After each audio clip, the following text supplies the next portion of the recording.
तो मतलब फिर ये जो दिक्कतें थी, ये जो प्रॉब्लम्स हमने फेस किए, तो इसको ओवरकम किया। क्योंकि ये जो चीज़ इन्होंने बताई है कि अगर मैं बात करूँ कि घर में शोर शराबा थोड़ा सा हो रहा है, ठीक है, पढ़ने जा रहे तो नींद आ जा रही है, कई सारे जो रहते हैं प्रोक्रेस्टिनेशन के भी रहते हैं कि भैया आज हम कल से करेंगे, कल से करेंगे, कल से। मुझे तो थोड़ा मैथ्स टू ज्योमेट्री से डर लगता था। अगर आप अंदर से ही टूट जाओगे यार नहीं होगा यार, छोड़ चल, तो वो वैसा होगा नहीं। नमस्कार दोस्तों, मैं आप सभी का स्वागत करता हूं आपके अपनी गिरी टूडोस के चैनल पे। मैं हूं आपका दोस्त ओमकार और आप सभी के लिए आज लेकर आ चुका हूं एक अलग सा वीडियो। हाँ, अलग सा वीडियो। आज की इस वीडियो में अगर हम बात करें तो ये वीडियो हमारी एक पॉडकास्ट वीडियो होने वाली, जहां पर हमारे एक बहुत ही प्यारे दोस्त जिनकी वीडियोस आपने ऑलरेडी कई बार हमारे चैनल पे देखी है, उनके बारे में जाना है। जी हाँ दोस्तों, मैं बात कर रहा हूँ अंकुश की। अगर ये जो पॉडकास्ट है, अगर आप एक 10th स्टैंडर्ड के स्टूडेंट हो या फिर एक बोर्ड एग्जाम के एस्पिरेंट हो, तो ये पॉडकास्ट आपको जरूर सुननी चाहिए। आप इस क्यों सुनने के लिए क्यों दे रहा हूँ कि जहां पर हमने अंकुश के लाइफ के बारे में जाना है, उसके स्ट्रगल के बारे में जाना है, उसकी जो लाइफ का जो टर्निंग पॉइंट था उसके बारे में हमने आज की इस वीडियो में बात की। तो इस पॉडकास्ट को एंड तक सुनिएगा, एंजॉय जरूर करिएगा। साथ ही साथ दोस्तों मैं आपको बता देना चाहता हूं कि अगर आप चाहते हैं कि हम एक ऐसी सीरीज जहां पर हम अलग अलग कहानियां, अलग अलग पॉडकास्ट आपके लिए लाए, तो नीचे डिस्क्रिप्शन में हमने हमारे प्रतिगिरी पॉडकास्ट चैनल का लिंक दिया हुआ है, उसे जाके जरूर से सब्सक्राइब कर लीजिएगा। जहां पर हम आपके लिए ऐसे कई सारे वीडियोस और लेकर आएंगे, कई सारे कंटेंट्स और लेकर आएंगे, जहां पर आप के लाइफ में चेंजेस लाने में आपको बहुत ज़्यादा हेल्प करेगी, अपने लाइफ को वैल्यूएबल बनाने में बहुत ज़्यादा हेल्प करेगी। तो इस पॉडकास्ट को एंड तक सुनेगा और एंड में ज़रूर बताइएगा ये पॉडकास्ट आपको कैसा लगा। तो चलिए पॉडकास्ट एंजॉय करते हैं। स्वागत करते हैं अंकुश शाह का आज के हमारे इस पॉडकास्ट में। आज यहाँ पे हम बात करने वाले हैं अंकुश शाह के बारे में।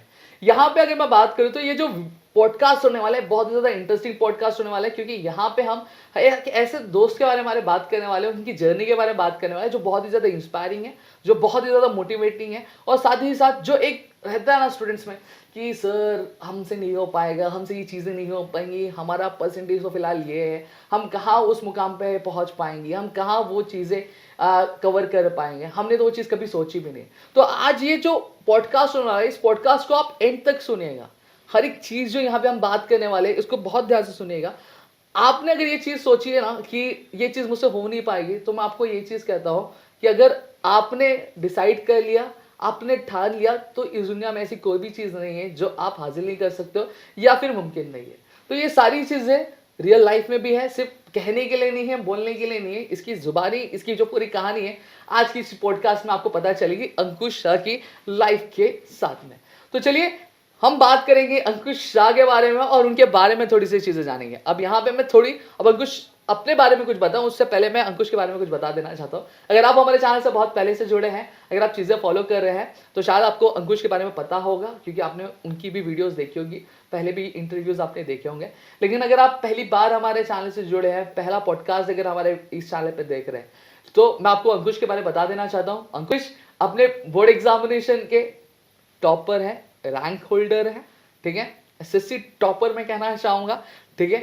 अब क्या परसेंटेज स्कोर क्या था, क्या रैंक ये होल्ड कर रहे थे अपने स्कूल में, अपने सिटी में, ये सारी चीजें मैं नहीं बताऊंगा, अंकुश खुद बताएंगे, अपनी जुबानी बताएंगे। और क्या अंकुश की जो लाइफ है, जो परसेंटेज वो 10th में उन्होंने स्कोर किया, क्या 9th में भी चीजें वैसी ही थी, क्या 8th में ही भी चीजें वैसी ही थी, मतलब प्रीवियस क्लास में भी चीजें वैसी ही थी। इन सारी चीजों के बारे में हम एक एक करके बात करेंगे और किस तरीके से बदलाव हुआ, तो किस तरीके से चेंजेस हुआ, इन सारी चीजों के बारे में हम बात करने वाले। तो वीडियो को लास्ट तक सुनिएगा और साथ ही साथ अगर अच्छी लगे तो लाइक, शेयर और सब्सक्राइब भी कर दीजिएगा। बोल रहे सब्सक्राइब कर देना, ठीक है। तो अंकुश चलो शुरुआत करते हैं। और हम सभी से जानते हैं कि बोर्ड एग्जाम बहुत ज्यादा नजदीक है, 20 से 25 दिन का फासला है। तो यहाँ पे सबसे पहली चीज मैं इस वीडियो में एक जान जो भरना चाहूंगा, एक एनर्जी जो मैं डालना चाहूंगा हमारे जो ऑडियंस है उनके अंदर, एक जो मोराल होता है वो बूस्ट करना चाहूंगा, आपके परसेंटेज से मैं बूस्ट करना चाहूंगा, ठीक है। तो शुरुआत कहाँ से करूँ? तो शुरुआत में आपके 10th की परसेंटेज पहले पूछूं कि पहले 8th की स्टार्ट करूँ? सर 8 से स्टार्ट करें, ठीक है। चलिए अंकुश कह रहे हैं तो 8 से।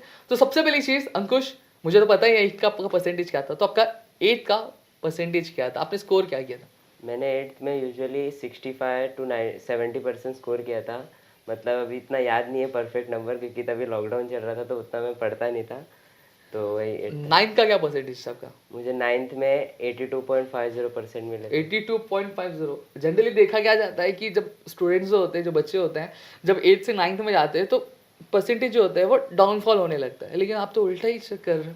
ठीक है, 9th के बाद 10th आता है, तो 10th में क्या आपका परसेंटेज था? सर मुझे 10th में 95.80% मिला। 95.80%, मतलब एक स्टूडेंट जो 65 से विजुअली 70 के बीच में जो परसेंटेज स्कोर करता, उन्होंने अपने 9th में 82.50 परसेंटेज स्कोर, फिर 10th में जो है 95.80 परसेंटेज स्कोर किया।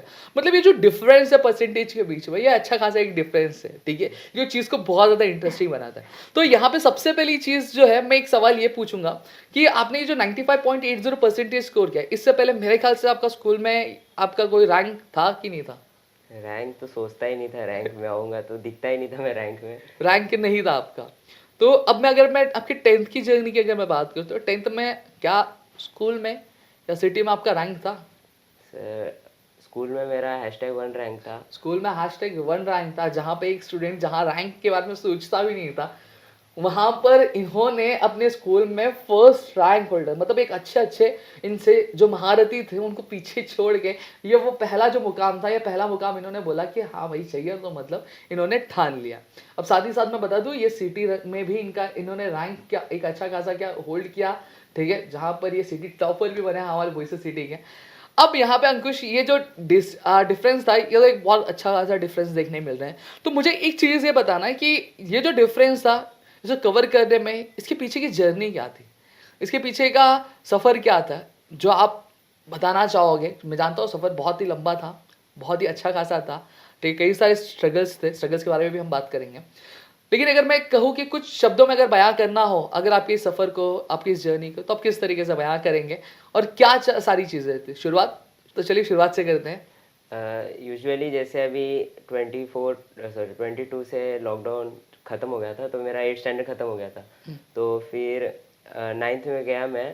तो यूजुअली घर पे क्या रहता है कि बच्चा घर पे रहना नहीं चाहिए, उसे बच्चा क्योंकि घर पे पढ़ता नहीं है, तो मम्मी पापा को ऐसा लगता है कि बच्चा कहीं और जाना चाहिए बाहर पढ़ने के लिए, अच्छा। क्लासेस में। तो फिर मैं ऐसे ही लोकल एरिया में क्लासेस सर्च कर रहा था। तो वैसे घर का कंडीशन उतना अच्छा नहीं था, मैं यूजुअली मिडिल क्लास फैमिली से बिलोंग करता हूँ। तो जैसे अभी पढ़ने का मन नहीं करता था, बट जैसे अभी मुझे गेम खेलने, ये सब खेलने का शौक़ था, तो मुझे क्लासेस जाने का उतना मन नहीं करता था। तो फिर मुझे मेरे दोस्त ने सजेस्ट किया कि गिरी ट्यूटर्स नाम का प्लेटफॉर्म है, वहाँ पे ज्वाइन कर ले, मैं भी वहाँ पे ही हूँ। तो वही सोच के मैंने भी ज्वाइन किया। मतलब जैसे बाकी दोस्तों तक कहाँ जा रहा है, तो वही चीज़ दोस्त भाई तो आप समझ सकते हो, भाईचारा, मतलब भाईचारा ऑन टॉप। ठीक है, आगे। और फिर सर उतना पढ़ाई का सोचता नहीं था कि मुझे पढ़ना है, बट जब घर पे मम्मी पापा को देखते हैं कि वो लोग कितना स्ट्रगल कर रहे हैं उन लोग, तो फिर अंदर से भी आता है कि हाँ हमें कुछ पढ़ना चाहिए, थोड़ा कुछ करना चाहिए ज़िंदगी में। तो यूजुअली बच्चे को तब समझ में आता है कि जब उनके पेरेंट्स रहते हैं कितना मेहनत करते हैं, और वही देख के मुझे भी थोड़ा अंदर से आता है कि जो मेरे मम्मी पापा इस कंडीशन में है, उससे अलग कंडीशन में मैं आगे जाके लेके जाऊँ उनको। और जितना हो सके सबसे मेन मोटिवेशन तो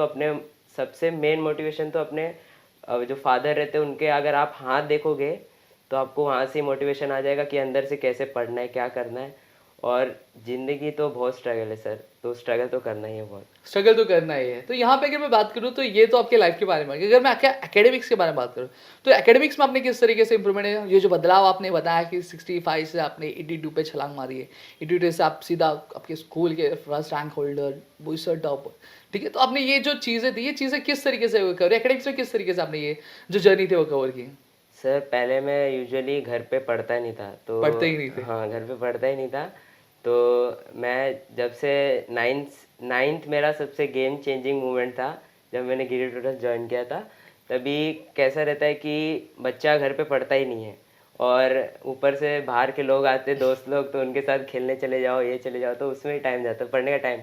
तो फिर कैसा हुआ, जैसे ही मैंने 9th में ज्वाइन किया गिरी ट्यूटर्स, तब मुझे समझा कि पढ़ाई कैसे करते हैं। क्योंकि बाकी लोग क्या करते हैं, खाली आते हैं और कुछ भी पढ़ने लग जाते हैं, तो वैसे नहीं रहता है। जैसे अभी कोई कुछ बता रहा है, तो उनको कैसे प्रॉपर यूज़ करना है, सबसे गेम चेंजिंग मोमेंट तो मुझे गिरी ट्यूटर्स में ज्वाइन करके लगा। और एकेडमिक्स में मतलब मैं घर पे पढ़ता नहीं था, तो जैसे सर बताते थे, राहुल सर, प्रदीप सर, कैसे पढ़ना है क्या, तो मैं अपना 90% लर्निंग वर्क मैं क्लासेस में ही कर क्लासेस में ही कर लेते थे हाँ, आप। और घर पे कुछ टेंशन नहीं, घर पे मस्त एंजॉय करो, क्लासेस में आके पढ़ लो। मतलब क्लासेस में पढ़ते थे, घर पे कुछ पढ़ते नहीं थे? नहीं, घर पे नहीं। घर पे नहीं पढ़ते थे। नहीं। ठीक है, तो यहाँ पे ये आपके एकेडमिक्स की अगर मैं बात करूँ तो मतलब अगर मैं ये तो ठीक है आपने बताया कि एकेडमिक्स आपने किस तरीके से इम्प्रूव किया, सारी चीज़ें थी। तो यहाँ पे अगर मैं पूछना चाहूँ आपसे कि बड़ा ऑब्वियसली बात है, जर्नी इतनी लंबी रही, 8 से 9 स्टैंडर्ड, 9 स्टैंडर्ड से 10 स्टैंडर्ड, तो इस जर्नी के दौरान आपने क्या सारे स्ट्रगल्स, क्या सारे चैलेंजेस जो थे आपने फेस किए अपने लाइफ में? सबसे बड़ा स्ट्रगल तो अपने साथ ही घूमता है, वो मोबाइल रहता है। अच्छा। तो मोबाइल से ओवरकम करना था, और सबसे बड़ा तो वही रहता है, जब भी अपन पढ़ने बैठते तो टिंग टिंग टिंग आवाज आते रहता है। हाँ। तो सबसे पहला तो मोबाइल, हाँ। और फिर और जैसे अभी कॉलेज के फीस भरने रहते हैं स्कूल के, तो फीस भरने का स्ट्रगल रहता था थोड़ा बहुत। और घर पे कैसे रहते कि हम जब पढ़ने बैठते, जब हमें लगता है कि हम पढ़ने चाहिए, तभी घर में शोर शराबा रहता है, तभी वो सब स्ट्रगल रहते हैं। और यूजुअली कैसा रहता है, अगर आप पढ़ने लग जाते हो ना, तो फिर आपके अंदर से आता है कि हमें कुछ करना है, तो वैसे ही मोटिवेशन लेके पढ़ना चाहिए हमें।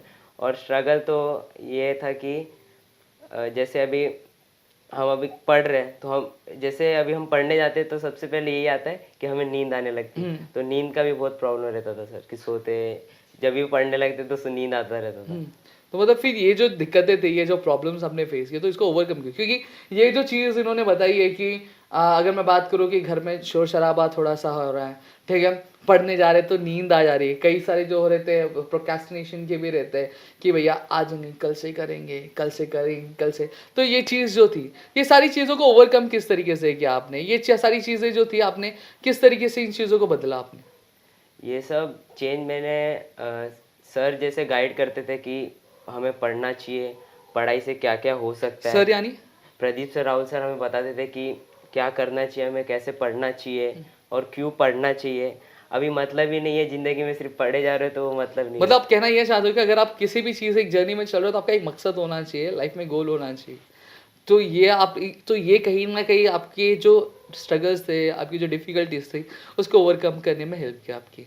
ठीक है, और ऐसी कोई डिफ़िकल्टीज जो आप शेयर करना चाहेंगे, जैसे कहीं ना कहीं हमारे जो दोस्त हैं वो थोड़े से और इंस्पायर हो, उस थोड़ी सी चीज़ हो? जैसे अभी दोस्त लोग साथ में रहते तो वो तो खुद पढ़ते नहीं है और दूसरे को भी पढ़ने नहीं देते, तो वैसे ही रहता है। पर जैसे अभी मैनेज करने आना चाहिए, तो Rahul sir, Pradeep sir properly बताते हैं कि जैसे पढ़ाई को भी मैनेज कर सकते हैं हम, कैसे हम गेम्स को भी मैनेज कर सकते हैं।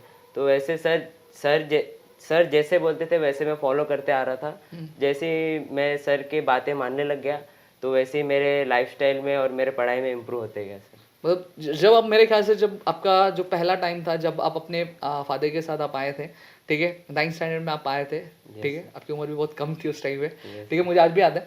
तो उस टाइम से, उस पर्टिकुलर टाइम से लेकर अगर मैं बात करूँ उस टाइम, उससे पहले जो अंकुश था और अब के अंकुश में कितना फ़र्क है? पहले का अंकुश सिर्फ गेम खेलता था, कुछ करता नहीं था, मतलब पढ़ाई पे उतना फोकस नहीं था, लाइफ को लेके इतना फिक्स नहीं था कि हमें क्या करना है, हमें क्या करना है ज़िंदगी में आगे जाके, अपने मम्मी पापा को क्या, उनके क्या सपने हैं, उनको कैसे पूरे करने हैं, वो सोचता नहीं था। अभी अभी अंकुश, ये वाला अंकुश थोड़ा समझदार हो गया है, पढ़ाई कर रहा है, और सर की जो भी सपने हैं सर के, वो भी मैं पूरा करना चाहूँगा। जो भी सर के इच्छा है वो मैं पूरा करना चाहूँगा। तो ये आपकी जर्नी रही, आपने स्ट्रगल्स आपके जो थे आपने वो ओवरकम किए। अब यहाँ पे अगर मैं बात करूँ तो अभी फ़िलहाल अगर मैं बात करूँ तो हमारे कई सारे जो दोस्त थे जो बोर्ड एग्जामिनेशन को प्रिपेयर कर रहे हैं। अगर मैं आपसे पूछूँ कि लास्ट टाइम में जो चल रहा है, कि अगर मैं 10th स्टैंडर्ड के स्टूडेंट्स की बात करूँ, हालांकि आप खुद 11 साइंस में अभी, तो 12th की तो चीज़ आपसे मैं पूछ नहीं सकता, ठीक है, अगर मैं 10th की चीज़ अगर आपसे मैं पूछना चाहूँ कि 10th में जो बच्चे हैं जो लास्ट टाइम पे पढ़े, बहुत सारे ऐसे दोस्त हैं हमारे जो लगातार हमें मैसेजेस करते रहते हैं कि सर अभी ये नहीं हुआ है, सर वो नहीं है, तो उनके लिए क्या टिप्स देना चाहोगे? और एक जो सवाल होता है, क्या अगर एक जो दोस्त है हमारा, अगर उसने अभी तक कुछ नहीं पढ़ा है और बोर्ड एग्जामिनेशन के गिन चुन के हम अगर हम बात करें तो 30 दिन के आसपास का समय हमारे पास है, ठीक है, 30 दिन के आसपास के बाद से हमारा जो है बोर्ड एग्जामिनेशन शुरू हो जाएगा और हमारा पहला एग्जामिनेशन कंडक्ट किया जाएगा, तो उनके लिए क्या कहना चाहोगे? तो क्या अगर किसी ने अगर कुछ भी नहीं किया और अगर अभी भी पढ़ना शुरू करता है, तो क्या वो अपने जो मकसद है, अपने जो गोल्स है, क्या वो अचीव कर पाएगा? मेरे हिसाब से तो कर सकता है आराम से, क्योंकि जैसे अभी स्पेसिफिक रहते हैं कि बोर्ड एग्ज़ाम में इतने परसेंट के मॉडरेट आएंगे, इजी आएंगे और हार्ड क्वेश्चन आएंगे। सबसे पहले मैं सजेस्ट करना चाहूँगा कि जो भी इजी टॉपिक्स है ना, उनको आप फटाफट निपटा दो, ताकि आपको अंदर से मोटिवेशन आएगा कि निपटा दो। हाँ, कि जो इजी टॉपिक्स है उनको आप पहले पढ़ लो। उनको पढ़ लोगे तो आपको लगेगा हाँ मेरे से हो रहे क्वेश्चंस, मुझे लर्न हो रहा है, तो मैं आगे और पढ़ूंगा तो धीरे धीरे हो जाएगा। जैसे अभी मैथ्स का आप एक गोल बना सकते हो। जैसे राहुल सर हमें बोलते थे कि राहुल सर, प्रदीप सर, कि हर दिन एक गोल बना लो कि जैसे अगर आपको मैथ्स में स्कोर करना है तो हर दिन आप 1 आवर या फिर 2 आवर का टाइम निकालो रात को। आप आराम से इजीली जो जो सम आपको आ रहे हैं इजीली आप वो प्रैक्टिस करते जाओ। इजी सम्स करोगे तो आपको फिर मोटिवेशन आएगा कि हाँ मैं थोड़ा मॉडरेट लेवल के सम करूँ। मॉडरेट लेवल के करने के बाद आप हार्ड लेवल के सम सॉल्व करो। अगर आप सॉल्व करते रहोगे, अगर आपके अंदर जिद है कि भाई करना है, तो फिर हो जाता है। जिद होनी चाहिए अंदर बस। मतलब जिद होनी चाहिए। अगर अंकुश मैं यहाँ पे अगर बात करूँ तो आपने जैसा कहा कि लास्ट टाइम पे भी अगर हम प्रिपेयर करते हैं, ठीक है, तो हमारी चीज़ें हो जाती है। अगर मैं आपसे एक तरीका पूछूँ तो मतलब ऐसी कौन सी चीज़ें जो आपको फॉलो करनी चाहिए? हालांकि आप ऑफलाइन में थे, हमारे ऑलरेडी ऑफलाइन में साल भर चीज़ें चलती रहती है, लेकिन फिर भी अगर मैं बात करूँ कुछ ऐसे सब्जेक्ट्स होंगे जिससे आपको भी थोड़ा डर लग रहा होगा, कुछ घबराहट लग रही हुई, तो ऐसे कौन से सब्जेक्ट्स है जिससे थोड़ा बहुत डर लग रहा था? मैं जानता हूँ क्योंकि आपने सारे सब्जेक्ट बहुत ही बखूबी कंप्लीट कर लिया था, सारी चीज़ें कवर कर ली थी, लेकिन फिर भी अगर कोई एक पर्टिकुलर सब्जेक्ट था तो वो कौन सा सब्जेक्ट था जिससे थोड़ा सा बहुत डर लग रहा था? मुझे तो थोड़ा मैथ्स टू ज्योमेट्री से डर लगता था। ज्योमेट्री से थोड़ा सा, उसको किस तरीके से ओवरकम किया आपने? उसको बस मैंने रेगुलर प्रैक्टिस करते गया तो वो हो गया। बट जैसे कोई सम आ जाते जो हमें समझ नहीं आते, तो उनको आप रेगुलर प्रैक्टिस करते रहोगे ना, प्रैक्टिस मेक मैन परफेक्ट। हाँ। तो इसी हिसाब से आप प्रैक्टिस करते रहोगे तो सब हो जाएगा। अब ये सवाल मेरा पूछने का रीज़न सबसे बड़ा ये था क्योंकि लगातार हमें मैसेजेस आते हैं कि सर मैथ्स नहीं हो रहा है, सर साइंस नहीं हो रहा है, चीज़ें नहीं हो रही है, तो कैसे करें, क्या करें? तो कुछ जवाब के सामने प्रैक्टिस करना पड़ेगा आपको, ईजी क्या मॉडरेट, फिर उसके बाद ऑलरेडी हम बात करें तो ऑलरेडी सीरीज चालू है जहाँ पे राहुल से, प्रदीप से खुद आपको सारी चीज़ें बता रहे हैं। तो नई चीज़ें चेकआउट करें तो जाके आप चेकआउट कर सकते हो, सारी चीज़ें चैनल पे आ रही है दोस्तों। अब यहाँ पे अगर मैं बात करूँ तो देखो ये तो साइंस मैथ्स वाली चीज़ हो गई। अगर मैं लैंग्वेजेस की बात करूँ तो लैंग्वेजेस में भी कई सारे लोगों की चीज़ें जो होती है बहुत ज़्यादा ख़राब होती है, दिक्कत आती रहती है, ग्रामर में दिक्कत होता है, राइटिंग स्किल्स में दिक्कत होता है, तो उन्हें किस तरीके से ओवरकम किया जा सकता है? जैसे अभी लैंग्वेज में 3 सब्जेक्ट होते हैं, जैसे हिंदी हो गया, मराठी हो गया और इंग्लिश हो गया।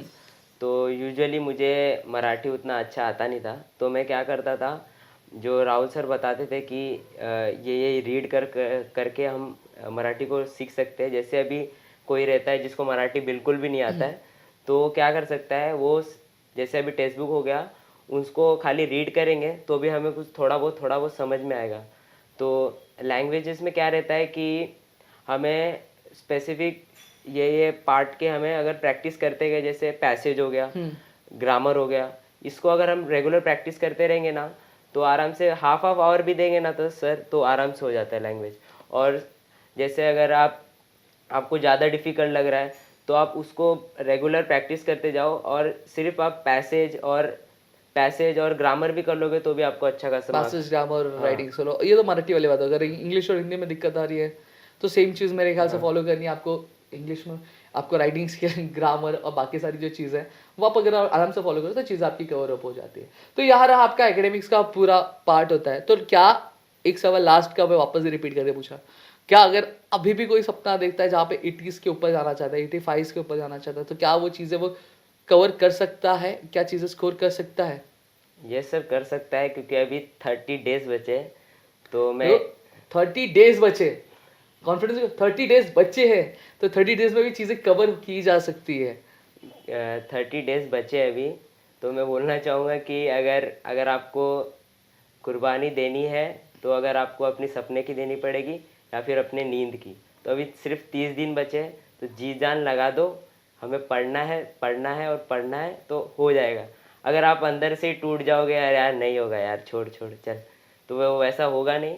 करने से ही चीज़ें होती है, तो आप करोगे तो आपको आराम से हो जाएगा। 30 डेज बहुत है, इनफ है। अगर आप इतना तो नहीं रहोगे कि आपने बुक ही नहीं खोला रहेगा, बुक तो भी खोला रहेगा, तो वो ईजी हो जाता है। अगर आप ट्राई करोगे, ट्राई जब तक नहीं करोगे कि हाँ मुझे करना है सर, जैसे सर, अगर मैं हो गया, मुझे भी उतना मन नहीं करता था पढ़ने का, बट अंदर से रहता है ना कि सर मुझे करना है कुछ ज़िंदगी में, हाँ मुझे इसने कुछ बोला था, इसने मुझे कुछ बोला था, इसे मुझे चुप कराना है, वो अंदर से अगर आग रहेगी ना कि इसने मेरे को कैसे बोला, इसको मैं करके दिखाऊंगा, अंदर से अगर आग ही नहीं रही, आग ही बुझ गया तो फिर चिंगारी कैसे, अगर चिंगारी भी लग जाती है तो आग बढ़ जाती है। तो वही मैं कहना चाहूँगा कि अगर अंदर से जिद रखो कि मुझे करना है तो हो जाता है, आराम से हो जाता है, उतना कोई टेंशन नहीं है सर। ये तो सारी चीजें रही आपके टिप्स। अब मुझे कुछ ऐसे सोर्सेज बताइए जो आपने आपके 10th स्टैंडर्ड में यूज किया था, जहाँ पर आपका ये जो मुकाम आपने हासिल किया है, जो परसेंटेज का, वो हासिल करने में ऐसे कौन से सोर्सेज थे, या फिर ऐसी कौन से बुक्स थी, ऐसी कौन सी चीज़ें थी जो आपने फॉलो की, जिसकी वजह से आपने अपने 10th में इतना अच्छा परफॉर्मेंस दिया? सो स्टडी में सबसे ज़्यादा इम्पोर्टेंट करता है कि आपका नोट्स, आपका अगर नोट्स एकदम शानदार रहेगा तो आपको पढ़ाई में भी मज़ा आएगा। जैसे अभी हमारे क्लास जीटी में ऐसा होता है कि स्पेसिफिक नोट्स देते हैं सर, जिससे अगर आप पढ़ोगे ना तो आपको नोट्स, अगर आपका नोट्स परफेक्ट रहेगा ना सर, तो स्टूडेंट्स को आसानी रहता है कि क्या पढ़ना है क्या नहीं पढ़ना नोट्स है। मतलब किस चीज़ से? सिर्फ साइंस और मैथ्स के नोट्स इनफ हो गए कि बाकी भी हमें नोट्स कर रखने चाहिए? सोशल साइंस के हो गए, लैंग्वेजेस के नोट्स हो गए? नहीं, लैंग्वेजेस के उतने रिक्वायर्ड नहीं रहते हैं, जैसे साइंस हो गया, मैथ्स हो गया और एसएसटी हो गया, ये तीनों स्कोरिंग सब्जेक्ट है सर। तो इसमें आप जितना ट्राई कर सकोगे, जैसे अगर आप सोच रहे हो 95 लाऊंगा मैं, तो आपको 90 ही आएगा। अगर आप फुल सोचोगे तो आपको उतना थोड़ा कम आएगा। तो आपको सोचना है और प्रॉपर नोट्स बनाने हैं सर, और जो जो इम्पोर्टेंट पॉइंट्स है उसको टिक करते जाना है, और रेगुलर बेसिस पे सिर्फ रीड करना है। रीड करोगे तो सर तो भी हो जाता है। ये चीज़ आपकी थी। तो बुक्स कौन से आपने यूज़ किए थे? जनरली हम सुनते हैं बहुत, ये बुक ले लेनी चाहिए, वो बुक लेनी, तो जनरली कौन से बुक आपने फॉलो किए थे? सर जनरली मैंने नवनीत के जो डाइजेस्ट होते हैं वो फॉलो किए थे सर। और पीवाईक्यूज़ के लिए? पीवाईक्यूज़ के लिए 21 आता है नवनीत का सर, वो फॉलो किया था। वो आपने फॉलो किया था, तो वो कारगर साबित हुआ हाँ था हाँ, कि नहीं हुआ हाँ साबित? कारगर तो साबित हुआ सर। और एमसीक्यू सर उससे कर लोगे ना सर तो आराम से हो जाता है। मतलब आपकी चीज़ें कवर हो जाती है? एमसीक्यू का 1 मार्क्स भी नहीं जाएगा सर। एमसीक्यू का हाँ लास्ट, अगर मैं लास्ट क्लास आपसे पूछूं कि अगर आप कोई टिप देना चाहोगे, ठीक है, तो क्या टिप दोगे 2 मिनट के अंदर? मैं यही बोलना चाहूँगा कि अभी भी टाइम है। जैसे अभी कोई नहीं पढ़ रहा है तो फिर उसका ही नुकसान है, क्योंकि पढ़ना तो ज़रूरी है सर। और जिद तो होनी चाहिए, दिल ये ज़िद्दी है तो ज़िद्दी होना चाहिए सर, और बस इतना ही बोलूँ। बस यही चीज़ आप कहना चाहोगे। एक लास्ट सवाल मैं पूछना चाहूँगा कि आपने ये जो जर्नी आपके बारे में बताई कि आप 8th में किस तरीके से, 9th में आपकी चीज़ें किस तरह से बदली, 10th में आपने क्या मुकाम हासिल किया, इसमें आपके ऐसे कौन से लोग थे जिन्होंने एक बहुत ही इंपॉर्टेंट रोल प्ले किया, जिसकी वजह से आपकी लाइफ जो है वो चेंज होती हुई आपको दिखाई दी, और आप ये चीज़ कहते हो कि हाँ, अगर चेंज हुआ तो उन्हीं चीज़ों की वजह से चेंज हुआ? सर सबसे ज़्यादा इम्पोर्टेंट तो आप हो गए, राहुल सर हो गए, प्रदीप सर हो गए, इनका सपोर्ट था, तो उनकी वजह से मैं यहाँ पे हूँ। उनके गाइडेंस प्रॉपर, जैसे जैसे अभी हो जाता है कि मिथ हो जाता है कि ये टॉप किया है तो सर इसको स्पेसिफिक ध्यान देते हैं, ऐसा कुछ नहीं होता है। अंदर से होना चाहिए कि हाँ सर मेरे पे ही ध्यान दे, तो उस लेवल का पढ़ाई भी करना चाहिए। तो जैसे मम्मी पापा बहुत सपोर्ट करते थे सर, और स्पेशली मेरी दीदी, वो बहुत सपोर्ट करती थी। और यूजुअली मैं थोड़ा बीच बीच में 10th में थोड़ा गेम भी खेल लेता था, टेंशन आ जाता था, तो उतना पढ़ाई का टेंशन नहीं लेना है। अगर आपका स्टार्टिंग में ही पढ़ के हो गया है तो लास्ट में उतना कोई दिक्कत नहीं होगा सर। जी। तो यहाँ पे दोस्तों अंकुश की पूरी जर्नी के बारे में हमने बात किया कि अंकुश की अगर हम बात करें तो आपने जैसा अंकुश ने बताया कि पहले किस तरीके से ये हुआ करते थे, किस तरीके से चीज़ें करते थे, और मैं आज भी बात करूँ तो आप फर्स्ट बेंचर हो कि बैक बेंचर हो? मैं पीछे ही बैठता हूँ। हाँ, बैक बेंचर। तो यहाँ पे अगर हम बात करें तो ये भी बैक बेंचर है, तो बैक बेंचर वाले भी अच्छा खासा जो है बोर्ड एग्जामिनेशन में धमाल मचा रहा है, ठीक है। तो यहाँ पे सारी चीज़ों के बारे में हमने इनके लाइफ के बारे में बात किया, इनकी जर्नी के बारे में बात किया, क्या स्ट्रगल्स थे, इनकी पास्ट लाइफ कैसी थी, और करंट जो लाइफ है वो किस तरह की, कि पहले के अंकुश किस तरीके से और अभी के अंकुश किस तरीके से, और क्या क्या चीज़ें थी जो कहीं ना कहीं इनका जो मोरल था, इनकी जो डेडिकेशन थी उसको बूस्ट करने में हेल्प की। सारी चीज़ों के बारे में हमने आज की इस वीडियो में बात की। तो अगर आप चाहते हैं कि ऐसी और कई सारी कहानियां हम आपके लिए लेकर, सिर्फ एक ही कहानी, ऐसे कई सारी कहानियां हैं हमारे पास, ठीक है, अगर आप चाहते हैं कि ऐसी कई सारी कहानियां हम आपके साथ लेकर आए, ठीक है, तो नीचे डिस्क्रिप्शन में हमारे एक पॉडकास्ट चैनल का लिंक दिया हुआ है, नहीं सब्सक्राइब किया होगा तो जाके सब्सक्राइब कर लो, ठीक है, वहाँ पे ऐसी कई सारी चीज़ें लेने वाले। और यहाँ पे अगर मैं बात करूँ तो अंकुश को मैं यहाँ पे थैंक यू कहना चाहूँगा कि आपने अपना कीमती समय हमें दिया, हमारे दोस्तों को दिया, अपनी पढ़ाई से निकाल के 11th साइंस में भाई ऑल द बेस्ट बोल दो। 12th में भी 12th की सीट पे भी आप ऐसे ही बैठे रहो, Yes, ठीक है, sir. हमारी पूरी टीम की तरफ से आपको ऑल द बेस्ट है। Thank thank you Ankush.